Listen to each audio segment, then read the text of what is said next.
Hello everybody, this is Joseph, or if you know me on YouTube, it's Mr. Afroman20, and welcome to a little speedrun playthrough of The Legend of Zelda: The Wind Waker.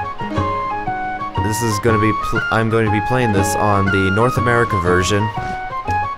Even though it's the slowest version, it's the only version I have of this game. If you wish to speedrun this game, I would recommend getting the Japanese version of it, because that's the fastest version of this game on GameCube. So, on the left you'll see a controller cam. This will capture my controller and the Game Boy Advance, because I will be doing this with the Tingle Tuner. If you'd wish to know what the world record for this category is for any percent, it is 4 hours and I believe 25 some minutes. I haven't really been keeping up to date, but I do believe it's still around that time. So before we begin, I would like to explain the first rule when speedrunning this game. Always pick quest log number 1. Because every time you save warp, you're just going to need to immediately keep pressing A, so that way you can keep continuing the game as fast as possible. So, without further ado, here we go. So here we are, starting out in Windfall Island. We're only going to be grabbing a few things here, so we can continue on in our journey of heading to Dragon Roost Island. We're going to be collecting some rubies to get a sail for our sailboat. But first, we're going to be rescuing our stranger/friend Tingle, who is apparently a criminal on this island. But he's a really nice guy, so we'll give him a chance. We'll trust him for now. And by say now, I mean he can sometimes be a troll and a jerk. So starting off, he gives us a item called a Tingle Tuner. This is a device that you can use to buy items from Tingle's shop if you have a Game Boy Advance connected to your GameCube by using controller socket 2, 3, or 4. This could be useful to help you throughout the game, but in speedrunning, it is more useful than just playing it casually, because there are a lot of tricks that'll that Tingle will use. A lot of items that Tingle will use to assist us in speedrunning. Next item is a Tingle Chart. This is just a map where he shows his location, because at some point we're gonna need to visit him so he can help us decipher these Triforce Charts at a very expensive price of 3,184, I believe. So that's like 8 times 398 rubies.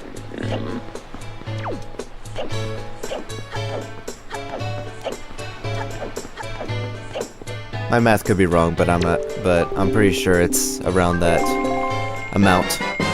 So here's the boat's sail, and if you're wondering how I'm skipping through text really fast, I'm mashing A and B at the same time, well, constantly. So I just roll my finger in between the A and B button, because those are the buttons that normally skip text.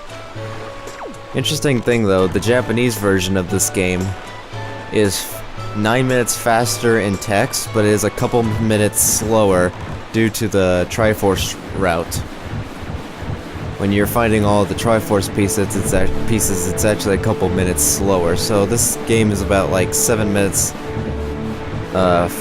faster than English or any other version. Well, actually just English in general, because English has very slow text boxes, but it has a faster faster Triforce route.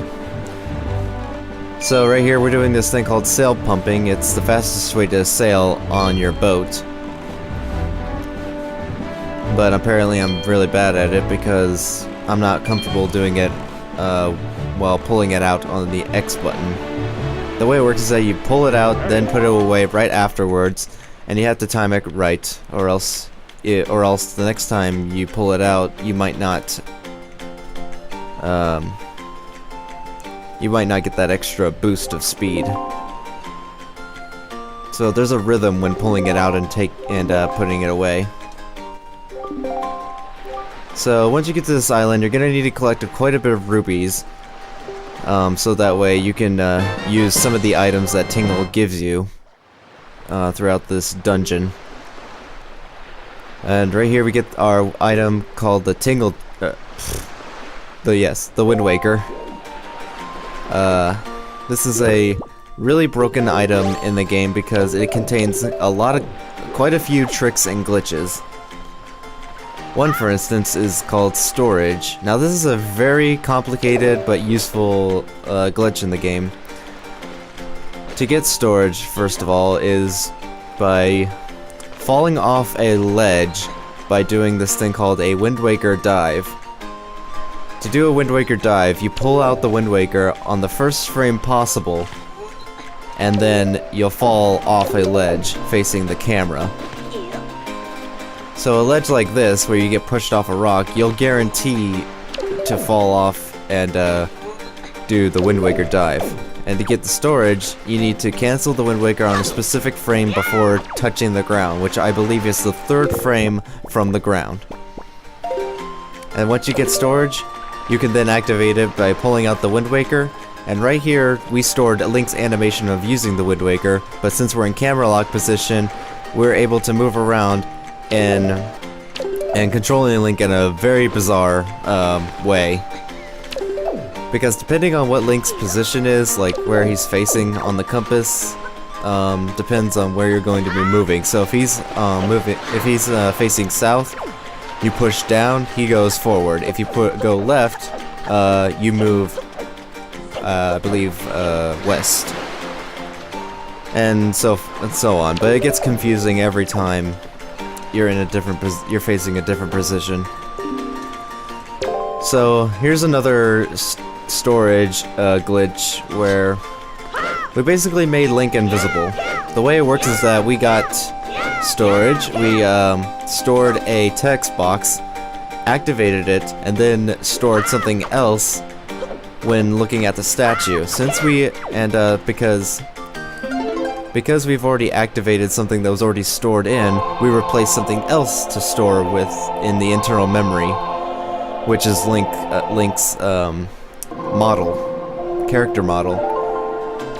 And next we then look at this, and then next we check out this this statue with the Wind's Requiem,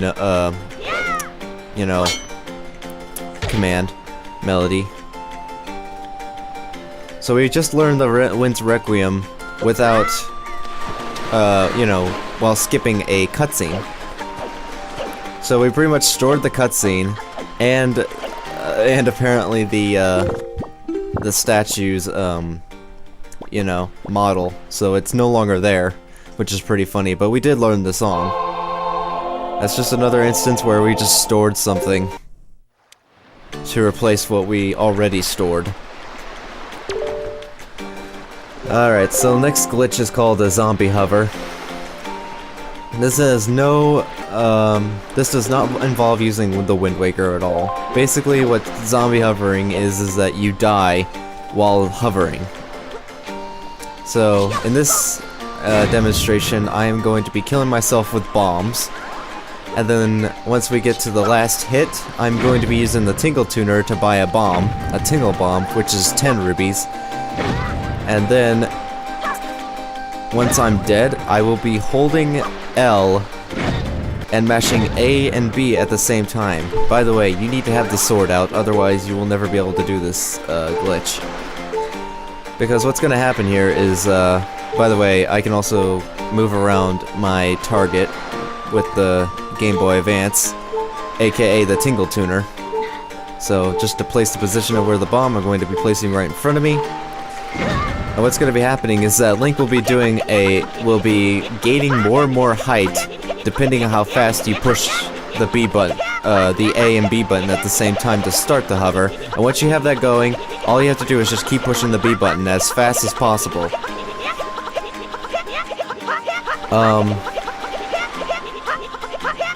The optimal way of doing this is by pushing the B button about 10 to 11 times per second.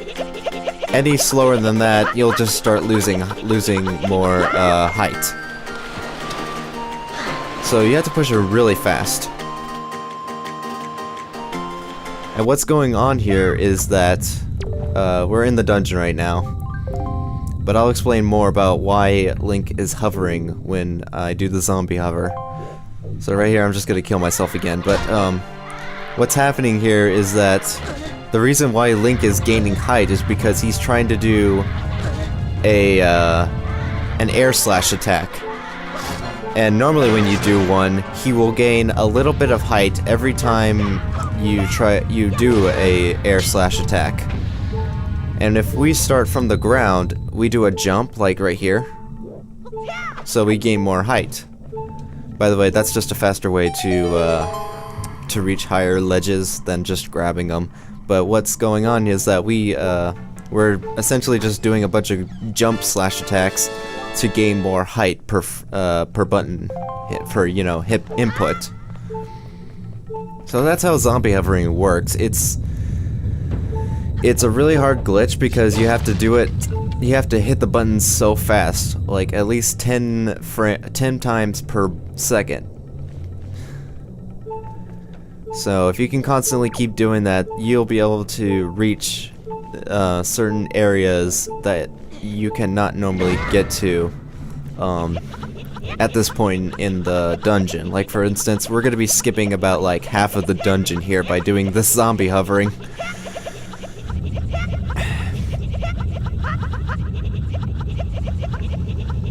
If you have the nice thing about this though is that if you practice button mashing, you'll actually get a lot of exercise on your arms. Judging by how fast I'm hovering, I say I'm about hitting the button 12, possibly 13 times per second, which is actually really good. 13 at the most, I'd say. Anyway, next room, we're just gonna be killing some enemies to open the doors. These enemies have 5 health, so 3 normal attacks and a quick spin will kill them pretty quickly. This guy, it's sometimes a little hard to pull off a quick spin because sometimes it won't register the quick spin when you're rolling the control stick around. But I had a little difficult time killing that guy anyway because he fell on his butt. Now this room could be a little bit tricky here because there's an enemy that can potentially push you off and screw you over in another way. So just try to be careful of what he's doing, or just pay attention to what he's doing, and then you should be able to make it without any problems. This next room is pretty interesting because we're going to be doing another storage glitch in a little while after we defeat this mini-boss, which is past this door. And this glitch will allow us to skip the boss key. And by that I mean we'll be going through the door without the boss key. Seems like the game Great Value is in great pain for some reason. We'll soon find that out. Actually, no, you won't, because I skipped this part of some texts and dialogue. Now, it's possible to actually kill these two enemies at once, but it's a little bit random because their AI is RNG. I mean, it's always random, but there is a way to kill them both. It's just not that easy.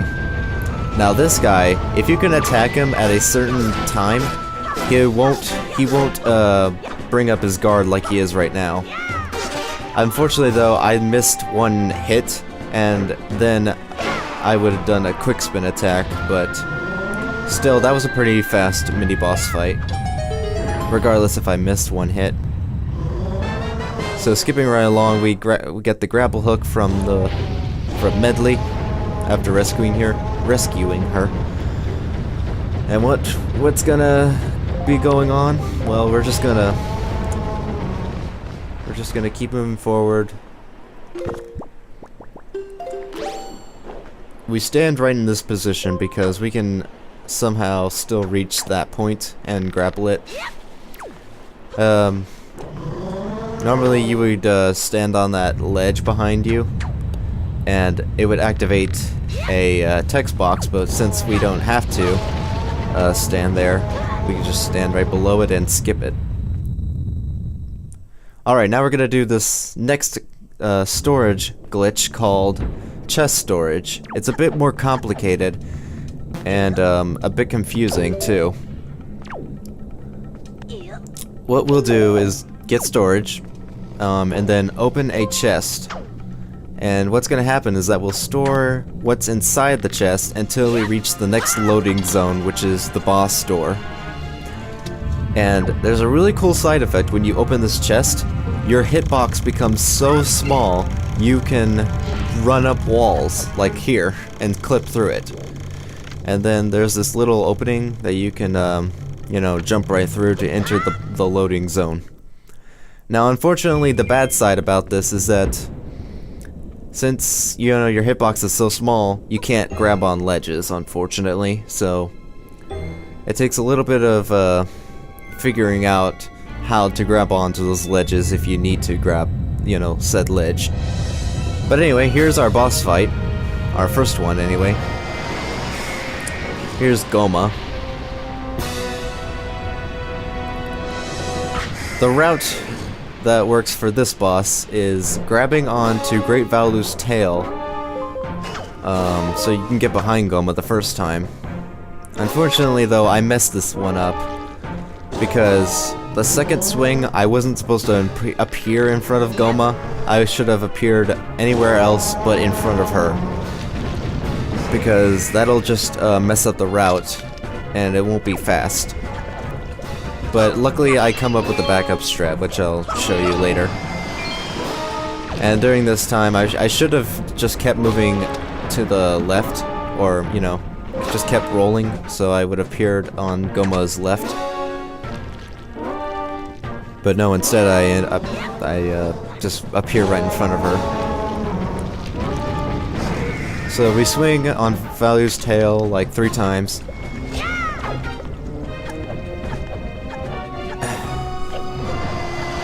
I should have just stayed in that position, but I didn't want Goma to find me in the first place. She can be pretty annoying sometimes if you don't act quickly. And if you miss the Valu's tail long enough, then Goma will just start to turn around and eventually find you. But since I can swing backwards, I appear right in front of Goma, which is where I want to be. So that way I can instantly grab Goma's eye and then attack it. Goma has 8 health bars, so each attack will do about 5 hits, because the quick spin does 2 hits, and we're hitting Goma with the quick spin twice, so it does 4, and with just a normal thrust, it does 1. So that's how you beat Goma.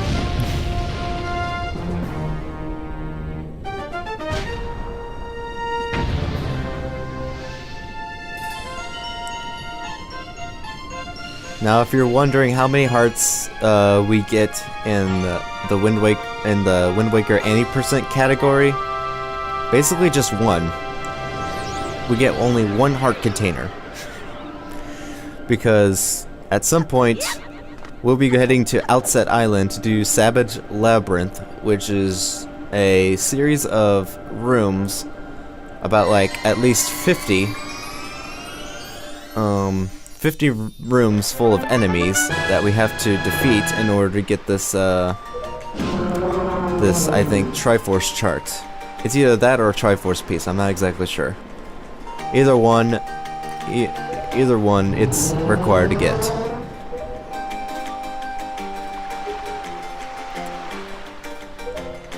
I sometimes get a little bit confused on which item it is because the Japanese and the English version have different placements of items. Alright, so now that we're done here, we're going to be doing another storage glitch, even though it's actually followed by a different glitch called a super swim. But first we need to change the wind direction south, because if you don't do that, you'll never be able to get inside the boat. And that's pretty much required to actually do this fast. For some reason, the game just doesn't allow you to get in the boat if you don't change the wind direction south. Anyway, I'm gonna be saving my game. Just in case if I ever fail this glitch, I can retry it. So, super swimming. The way you do this glitch is getting storage and then heading into a spot where you'll activate storage, and then you'll be in camera lock position. And since the camera is locked on Link's face, if you were to say, swim in water while holding up, this is what happens. You'll start to lose control of Link if you don't know how to control it that well. Luckily though, I have some experience, but unfortunately though, I failed to do this glitch properly, because what I'm wanting to do here is get an air refill from barely touching the edge of the surface of the sandbars. So the position I want to be facing is right about here,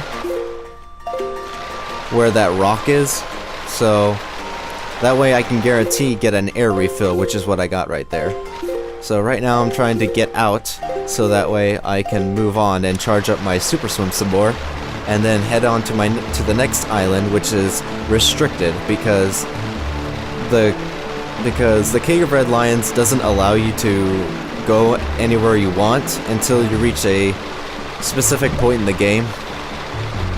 Right now you're supposed to be heading to Forest Haven, but since we're not using the boat, we can pretty much super swim to any island we want as long as we don't drown. And so that was a pretty decent super swim. As long as you drown while touching the island, you'll guarantee to actually get it, but it's a little weird sometimes because some parts of the island that you are like either touching or like you're either near it, it sometimes won't spawn you on the island. It's a little weird sometimes on certain islands.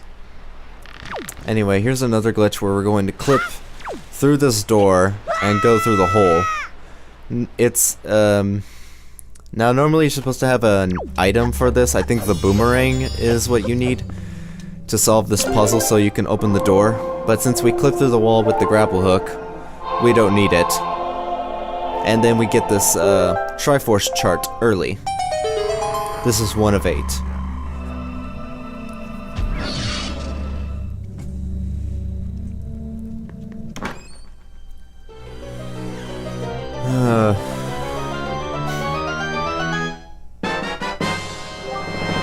And like I said, you need about 398 rubies per chart to decipher at Tingle's island. Or for Tingle to decipher on his island. Alright, so the same way we came in, we're gonna come out by doing this glitch again. And the next glitch is another storage glitch called double storage. This is really this is a more complicated than storage by itself. you're basically going to get two internal spaces to put storage for storage. The first one being getting storage and storing a text box. And to get double storage, you need to get storage again while the text box is activated. If you don't do it anywhere in that text box, like if you do it afterwards or right when the text box is done, then you have to reset, you have to pretty much redo storage and, you know, just get storage again, because otherwise the glitch won't work correctly. And the reason we need double storage is because we're going to be super swimming to Forest Haven, and that island is guarded by a cutscene and a text box. So we're going to be storing the cutscene and the text box at the same time, so that way we'll guarantee make it there without soft locking the game. And by soft locking, I mean the game will crash, because if you try to get to this island normally with just a regular storage glitch, the only thing you're storing is the animation, or like the cutscene, but you're not really storing like the I can't, it's a little hard to explain, but whenever you are going through this cutscene, the camera tries to take control, but since you're in since you're in camera lock, the camera is going to wait until you are no longer in camera lock position and then resume the cutscene. But since we can't get out of camera lock while swimming, it pretty much is a soft lock, so pretty much impossible to proceed in the game. Alright, so right here we're doing a save warp. Save warping is saving and resetting your game by doing the shortcut called a controller reset, well, like a game reset, where you push pause, or hold pause, B and X to reset your game by using the controller instead of just pushing a button on your console. That's like the fastest way to reset your game, which is pretty neat. It's actually another Easter egg for the GameCube, in case you didn't know. Alright, so now we're gonna be oh yeah, save warping basically resets the island to the way it first starts out. And we needed to save warp because we needed Beetle's ship to be in a position so we can do that glitch where we Wind Waker dive into the ocean and swim underneath the island, so that way we can reach that loading zone by clipping upwards because of the waterfall.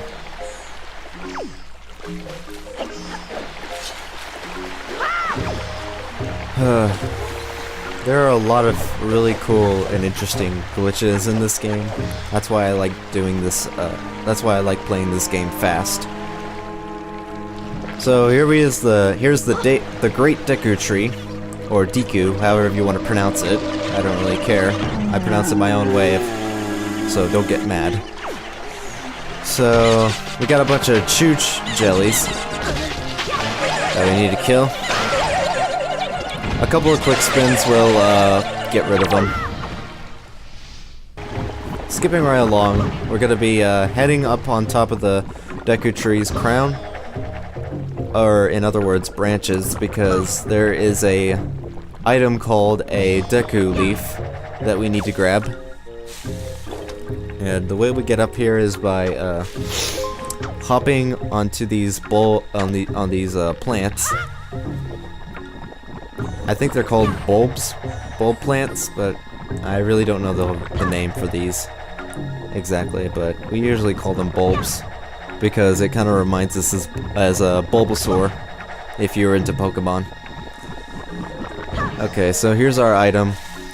The leaf pump Deku Leaf is a really useful, another useful item in this game because it's great for traveling long distances if you have enough magic.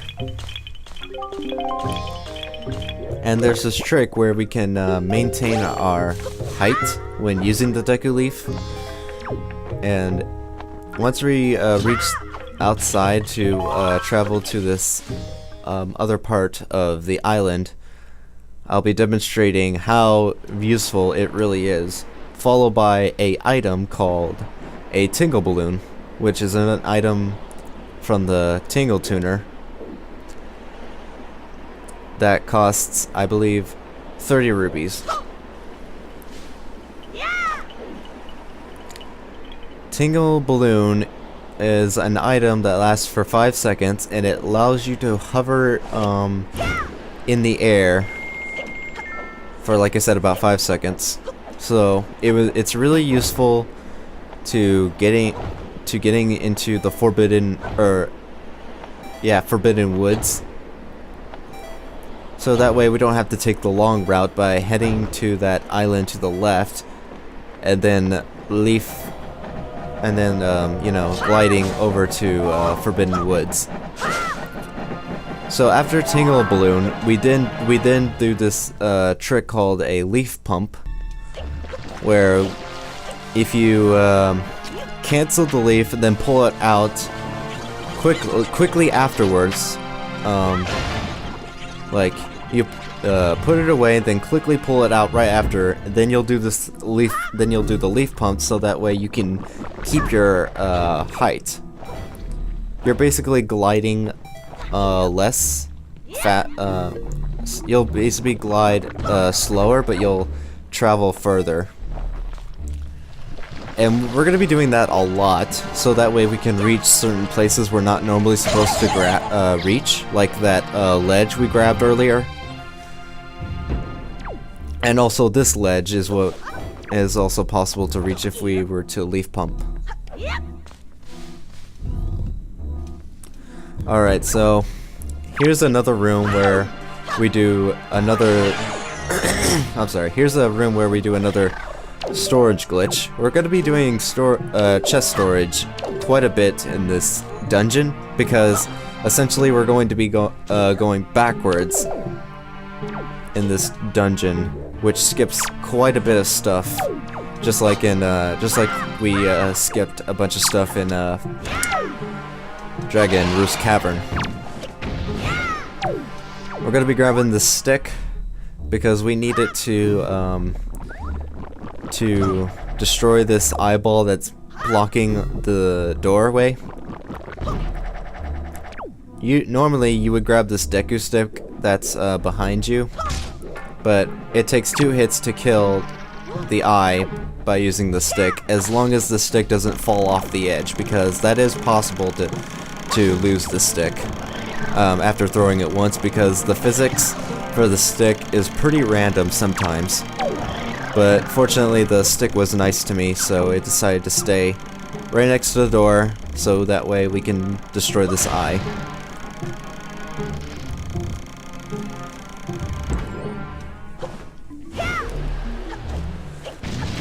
And in case if you see any jump cuts, it's because I'm skipping through the failed attempts of me doing these glitches and tricks.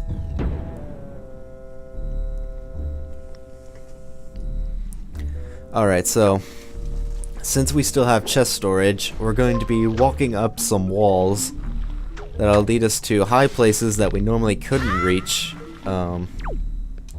Like for instance right here. We normally can't get on top of the flower by doing this, so it's a really nice way to it's a really nice thing to get chest storage, so that way we can do this, we can get on top of the flower faster. and now we're going to be reaching a higher ground, the higher ground, which is a door right here that we normally cannot enter from the top. We actually have to climb. We actually have to head down on a lower level and get the boomerang before entering this area. But we pretty much just enter this room backwards, so we're going to be heading up, getting a boomerang from this mini-boss fight, and then heading back down. So that'll pretty much skip a bunch of content from this dungeon, but it's the best way to beat it fast. The way you do this boss fight, or mini-boss fight, is that you use the leaf to stun the enemy. Unfortunately though, I did it too early, so I'm not going to be able to do a lot of hits on this guy. And so, I'll have a little bit of trouble doing this. Essentially, I want to get in like 3 or 4 hits when I stun him the first time, so that way he loses all of his wings. But, like I said, I did it too early, so I had some trouble.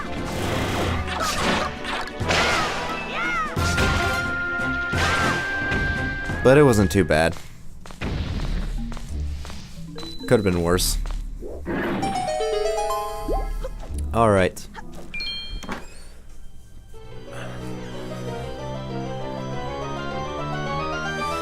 So, after grabbing the boomerang, we're going to be save warping to the beginning of the dungeon. And then we're going to be going into this pot that we... excuse me. Into this pot so that way we can travel to the second warp pot and go back into that room with the giant flower that is hanging from the ceiling. Excuse me.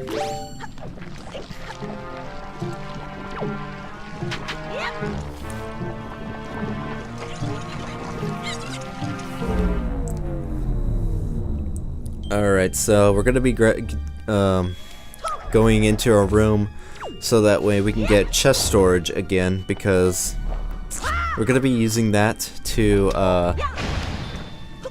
skip the boss key and head straight for the boss room. So this is where you get chest storage at.